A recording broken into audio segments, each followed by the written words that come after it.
আসসালামু আলাইকুম ওয়া রাহমাতুল্লাহি ওয়া বারাকাতুহু। প্রিয় বন্ধুরা, আশা করি সবাই ভালো আছেন। দোয়া করি আল্লাহর রহমতে সবাই ভালো থাকুন। আজ আমি আপনাদের সামনে কুরবানি সম্পর্কে আবার একটি নতুন ভিডিও নিয়ে হাজির হয়েছি। আজকের ভিডিওর বিষয়বস্তু হচ্ছে কুরবানি গোশত খাওয়ার জন্য নাকি আল্লাহর সন্তুষ্টির জন্য। পরিচালনায় মনিরুল হক বিকে, নিউ ইসলামিক চ্যানেল। লেখক মাওলানা আব্দুল কাবির সাহেব। অভিনয়ে জাহাঙ্গীর ভাই, শাহিন, তুহিন, মঈনুদ্দিন, কাবি, মাওলানা আইনুল হক সাহেব ও সাবির।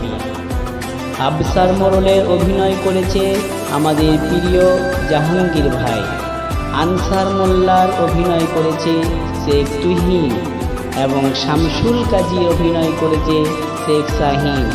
পটল চাচার অভিনয় করেছে শেখ মঈনুদ্দিন এবং পটল চাচার ভাইপোর অভিনয় করেছে শেখ কাবির। মাদ্রাসার একটি ছাত্রর অভিনয় করেছে শেখ সাবির। মাওলানা কারি মুফতি সাহেবের অভিনয় করেছেন মাওলানা আইনুল হক সাহেব। আর ক্যামেরাম্যান আপনারা তো জানেন, যাকে না নিলে আমাদের শুটিংয়ের কাজই বন্ধ হয়ে যায়, সবার প্রিয় শেখ আরব। সহযোগিতায় আজ আমাদের সঙ্গে রয়েছে শেখ আলাউদ্দিন ভাই। আর দোয়া করার জন্য তো আপনারা সবাই রয়েছেন, আপনারা আমাদের জন্য প্রাণ ভরে দোয়া করবেন। তো আর দেরি না করে ভিডিওটি শুরু করা যায়। একদিন সকালে আবসার মোড়ল লাঠিতে ভর দিয়ে পান চিবাতে রাস্তার ধারে একটি গাছের ছায়ায় এসে বসল।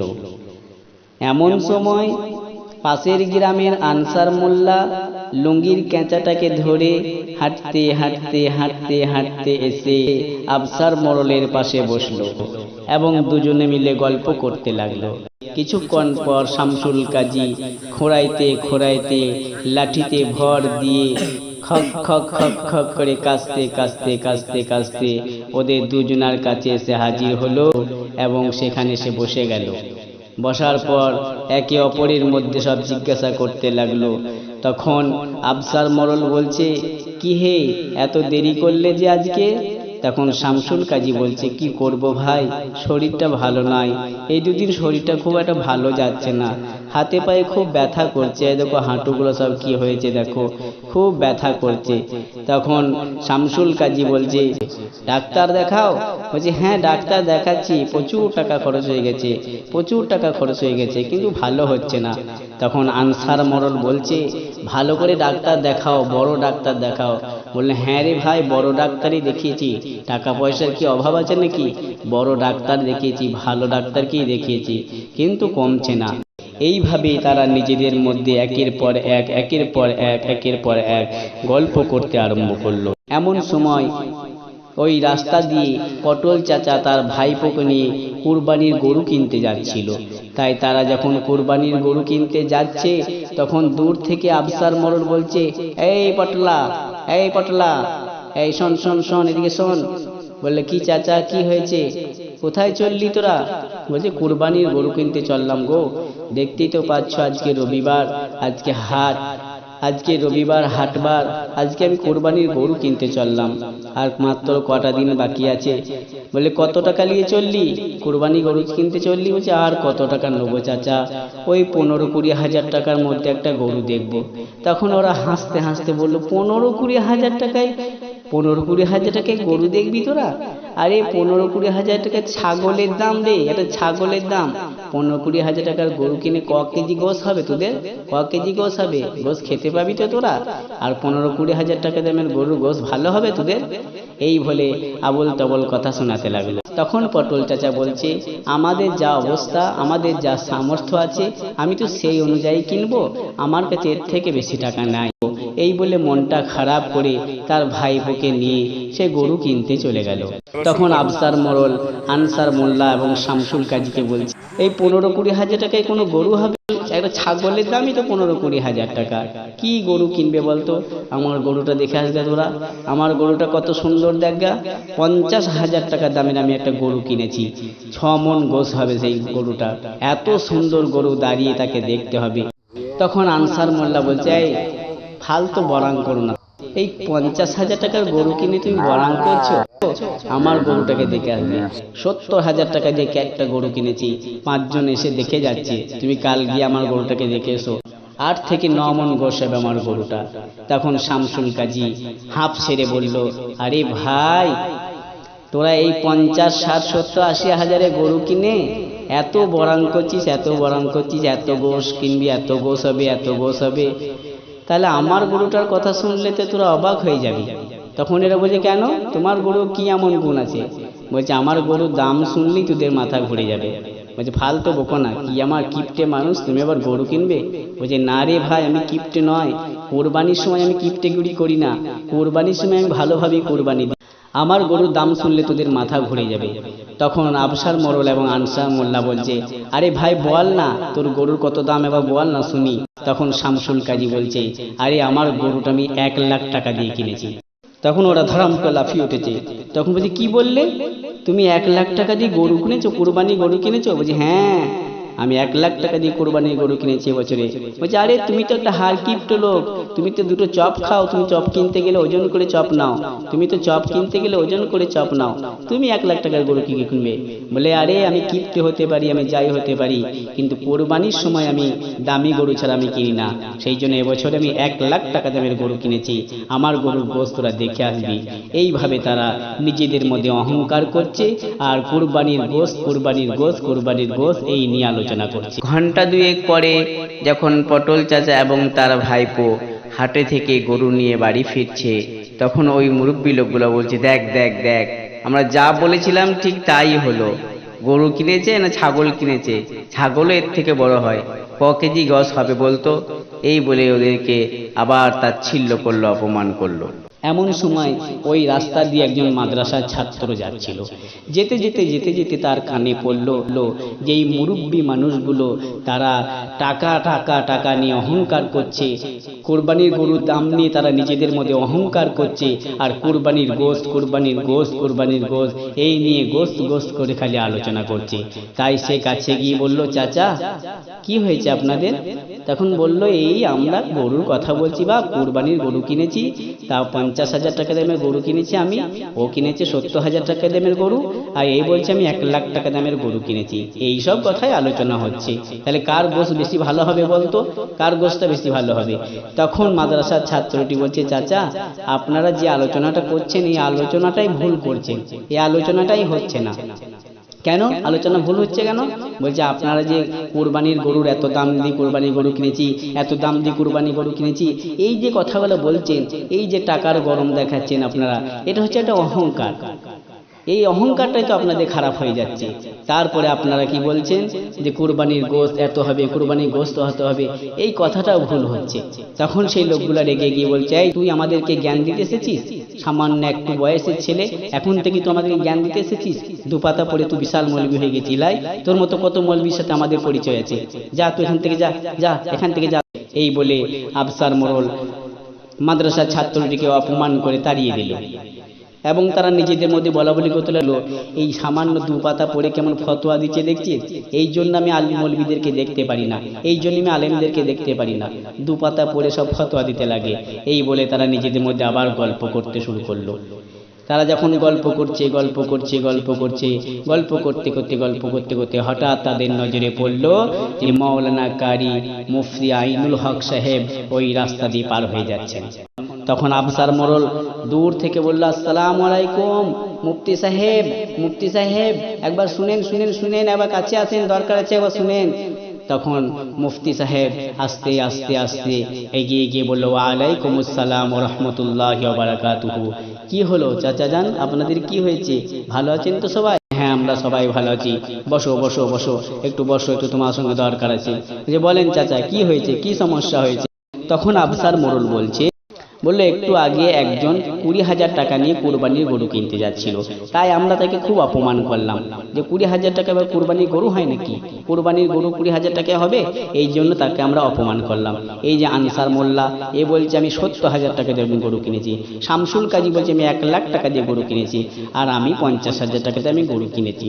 তো সেই জন্য আমরা এইসব নিয়ে আলোচনা করছি, আর কুরবানির গোশ কাট কেমন হবে, কার কত ভালো হবে, এই নিয়ে আলোচনা করতাম। এমন সময় একটা মাদ্রাসা তালবিলিম এসে দুপাতা পড়ে আমাদেরকে ফতোয়া দিয়ে চলে গেল। সেই জন্য আমি তোমার কাছে জানতে চাইছি যে এই ব্যাপারটা কি একটু। তখন মুফতি সাহেব বললেন, দেখুন আপনারা খুবই ভুল করেছেন, আপনারা খুবই ভুল করেছেন।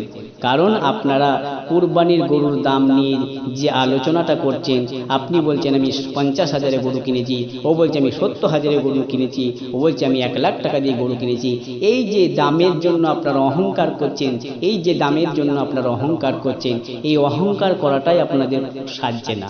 কারণ অহংকারকারীকে আল্লাহ তাআলা পছন্দ করে না। ইন্নাল্লাহা লা ইউহিব্বুল মুতাকাব্বিরিন, নিশ্চয় আল্লাহ তাআলা তাকাব্বুর করনেওয়ালা অহংকারীকে আল্লাহ তাআলা পছন্দ করে না। তো আপনারা প্রথমত যে আপনারা অহংকার করছেন, এটাই আল্লাহর পছন্দ নয়, তাহলে আপনারা অবশ্যই ভুল করেছেন। আর কুরবানির গোশত নিয়ে যে আপনারা আলোচনা করছেন, আল্লাহ পাক তবারক তাআলা কোরআনে কারীমের মধ্যে ঘোষণা করেছেন, লা ইয়ানালাল্লাহু লুহুমুহা ওয়ালা দিমাউহা ওয়ালাকিন ইয়ানালুহুত তাকওয়া মিনকুম, যে তোমাদের কুরবানির পশুর জবহকৃত রক্ত মাংস আল্লাহর কাছে পৌঁছায় না, বরং তোমাদের তাকওয়া, তোমাদের পরহেজগারিটাই পৌঁছায়। অনুরূপ আল্লাহর নবী সাল্লাল্লাহু আলাইহি সাল্লাম হাদিসের মধ্যে আল্লাহর নবী বলেছেন, ইন্নাল্লাহা লা ইয়ানজুরু ইলা সুওয়ারিকুম ওয়া আমওয়ালিকুম ওয়ালাকিন ইয়ানজুরু ইলা কুলুবিকুম ওয়া আমালিকুম, নিশ্চয় আল্লাহ তাআলা তোমাদের সকল সুরতকে দেখে না, তোমাদের আকৃতিকে দেখে না, তোমরা সুন্দর না অসুন্দর দেখে না, তোমরা কালো না ফর্সা দেখে না। ইন্নাল্লাহা লা ইয়ানজুরু ইলা সুওয়ারিকুম ওয়ালাকিন ইয়ানজুরু ইলা কুলুবিকুম ওয়া আমালিকুম, নিশ্চয় আল্লাহ তোমাদের মনের বাসনাটা দেখে আর তোমাদের আমলটা দেখেন। আর বুখারী শরীফের প্রথম হাদিসে আল্লাহর নবী বলেছেন, ইন্নামাল আমালু বিন্নিয়াত, অর্থাৎ প্রত্যেকটা কাজ নিয়তের উপর নির্ভর করে। তাই আমার চাচা জানরা, আপনারা কুরবানির গোশত খাবো, কুরবানির গোশত খাবো, কুরবানিতে এত গোশত হবে, এই গরুটার অত গোশত হবে, এই যে গোশত করে আলোচনা করছে, এই আলোচনাটা করা আপনাদের ভুল হচ্ছে। কারণ কুরবানি যদি কেউ গোশত খাওয়ার নিয়ত কুরবানি করে, তাহলে তার কুরবানিটাই শুদ্ধ হবে। কারণ কুরবানি গোশত খাওয়ার জন্য নয়, কুরবানি হচ্ছে আল্লাহকে সন্তুষ্টি করার জন্য, আল্লাহকে রাজি করার জন্য। তখন শামসুল কাজী বলছে, তাহলে আমরা যখন কুরবানির গরু জবাই করি, তাহলে সেই গোশতগুলা কি করব, গোশতগুলা ফেলে দেব? তখন মুফতি সাহেব বলছেন, না, গোশত ফেলে দিবেন কেন? আপনি যদি গোশতগুলা ফেলে দেন তাহলে ওগুলো নষ্ট করা হবে, আর আপনি যদি নষ্ট করেন তাহলে নষ্ট যে করে তাকেও আল্লাহ তাআলা পছন্দ করে না, অপচয়কারীকে আল্লাহ তাআলা পছন্দ করেন না। সেই জন্য আপনার নিয়ত একটাই থাকবে, সেটা হচ্ছে আল্লাহকে রাজি করার জন্য, আল্লাহ সন্তুষ্টির জন্য কুরবানি করবেন। তারপরে কুরবানি করার পর ওই কুরবানির গোশত 3 ভাগে ভাগ করে 1 ভাগ গরিবদেরকে দিবেন, 1 ভাগ আত্মীয় স্বজনকে দিবেন, এবং 1 ভাগ নিজেরা খাবেন। আপনার নিয়ত তো ছিল আল্লাহর উদ্দেশ্যে কুরবানি করা, সেটা পূরণ হয়ে গেছে। এখন আপনি সেই গোশতটাকে 3 ভাগে ভাগ করে 1 ভাগ গরিবদেরকে দিবেন, 1 ভাগ আত্মীয় স্বজনকে দিবেন, 1 ভাগ নিজেরা খাবেন। যদি আপনারা এইভাবে কোরবানি করতে পারেন, তাহলে সেই কোরবানি করার দরুন কোরবানির পশুর শরীরে যত পশম আছে, প্রত্যেক পশমের পরিবর্তে আপনাদের আমলনামায় নেকি। শুধু তাই নয়, আল্লাহর নবী সাল্লাল্লাহু আলাইহি সাল্লাম বলেছেন, যে ব্যক্তি কোরবানি করার শক্তি রাখা সত্ত্বেও কোরবানি করে না, সে যেন আমার ঈদগাহে না আসে। সেই জন্য আপনারা যদি সুন্দরভাবে আল্লাহকে রাজি করার জন্য, আল্লাহর সন্তুষ্টির জন্য যদি কুরবানি করেন, তাহলে সেই কুরবানি করার দরুন আল্লাহ পাক তবারক তাআলা আপনাকে অসংখ্য নেকি আপনাদের আমলনামায় লিখে দেবেন। সেই জন্য কুরবানি করার নিয়ত সবসময় সঠিক রাখবেন। আল্লাহকে রাজি করার জন্য কুরবানি করছি, আল্লাহ সন্তুষ্টির জন্য কুরবানি করছি। সেই জন্য আপনারা ওই পটল চাচাকেও অপমান করা ঠিক হয় নাই, আর ওই মাদ্রাসার ছাত্রটাকেও অপমান করা ঠিক হয় নাই। তখন এনারা বলছেন, তাহলে কি হবে? আমরা যে ওই মাদ্রাসার ছাত্রটাকে খুব অপমান করেছি। মুফতি সাহেব বলেন, ঠিক আছে, মাদ্রাসার ছাত্রটাকে আমি সব বুঝিয়ে বলে দেব, ও আপনাদের প্রতি কোনো রাগ করবে না। এই বলে মুফতি সাহেব বললেন যে তাহলে আমি এখন মাদ্রাসা যাব, আমি আসছি। এই বলে ওদের কাছ থেকে মুফতি সাহেব বিদায় নিয়ে চলে গেলেন। তখন এই তিনজন নিজেদের মধ্যে বলাবলি করতে লাগলেন, হ্যাঁ রে, না জেনে না বুঝে বেশি ফতোয়া দিতে নাই রে, না জেনে না বুঝে বেশি ফতোয়া দিতে নাই, বেকার অপমান করে দিলাম। ঠিক আছে, যদি কখনো কেউ দেখা পায় তাহলে একটু বুঝিয়ে বলে দেবো। এই বলে আফসার মোড়ল, আনসার মোল্লা এবং শামসুল কাজী এই তিনজন মিলে আস্তে আস্তে আস্তে উঠে তারা চলে যাচ্ছে। যেতে যেতে যেতে যেতে কি ভাগ্য, তারা দেখলো যে মুফতি সাহেব সেই ছেলেটাকে নিয়ে ওনাদের কাছে আসছেন। যখন দুজনায় সামনাসামনি হলো তখন মাদ্রাসার ছাত্র এবং মুফতি সাহেব বললেন, আসসালামু আলাইকুম ওয়া রাহমাতুল্লাহি ওয়া বারাকাতুহু। তখন এই চাচারাও বললে, ওয়া আলাইকুমুস সালাম ওয়া রাহমাতুল্লাহি ওয়া বারাকাতুহু। তারপর আফসার মোড়ল মাদ্রাসার ছাত্রটির দিকে হাত বাড়িয়ে তার মাথায় গায়ে হাত বুলিয়ে তার গায়ে হাত বুলিয়ে বুলিয়ে বলল, কিছু মনে করো না, আমরা না বুঝতে পারি নাই, আমরা কোরআন হাদিস সম্পর্কে কিছু জানি না, না জেনে না শুনে তোমাকে অনেক কিছু বলে ফেলেছি, কিছু মনে করো না তুমি। তখন মাদ্রাসার ছাত্র বললেন, না আমি কিছু মনে করব না, আপনারা আমার জন্য দোয়া করবেন। এই বলে সকলেই একে অপরের সঙ্গে হাতে হাত দিয়ে মোলাকাত করলো এবং মুফতি সাহেব মাদ্রাসার ছাত্রীটিকে নিয়ে তিনি মাদ্রাসা চলে গেলেন। আর এইদিকে তিন বন্ধু মিলে একে একে একে একে একে একে সবাই নিজ নিজের বাড়ি চলে গেল। তো আমার প্রিয় বন্ধুরা, সামনে কুরবানি আসছে, আল্লাহ আপনাকে ধন সম্পত্তি দিয়েছে, আল্লাহ আপনাকে অগাধ টাকা দিয়েছে, এই জন্য আপনি কিন্তু অহংকার করবেন না। আল্লাহ যাকে যেমন শক্তি দিবে সে সেইভাবে কুরবানি করবে। অনেক মানুষ এমন আছে যাদের কাছে টাকা পয়সা নেই, তারা কুরবানি দিতে পারবে না। সেই জন্য আপনি যদি দামি গরু কুরবানি দিয়ে থাকেন, আপনি যদি বড় গরু কুরবানি দিয়ে থাকেন, তাহলে ওই কুরবানির গোশতটাকে 3 ভাগে ভাগ করে 1 ভাগ গরিবদেরকে দিয়ে আসবেন, 1 ভাগ আত্মীয় স্বজনকে দিবেন এবং 1 ভাগ আপনি নিজে খাবেন। ইনশাল্লাহ দুনিয়াতে এবং আখিরাতে আল্লাহ তাআলা আপনাদেরকে কামিয়াব করে দিবে। সেই জন্য আমার প্রিয় বন্ধুরা, আজকের মতো ভিডিওটি এখানেই শেষ করছি। যদি আমাদের ভিডিওগুলি ভালো লেগে থাকে তাহলে অবশ্যই লাইক, কমেন্ট এবং শেয়ার করে দেবেন। এবং এখনও পর্যন্ত যদি আপনারা আমার চ্যানেলটি সাবস্ক্রাইব করে না থাকেন তাহলে অবশ্যই সাবস্ক্রাইব করে দিবেন এবং পাশে থাকা বেল আইকনে ক্লিক করে দিবেন। তাহলে যখনই আমরা কোনো নতুন ভিডিও আপলোড করব, ভিডিওটি সঙ্গে সঙ্গে আপনার কাছে পৌঁছে যাবে। আসসালামু আলাইকুম ওয়া রাহমাতুল্লাহি।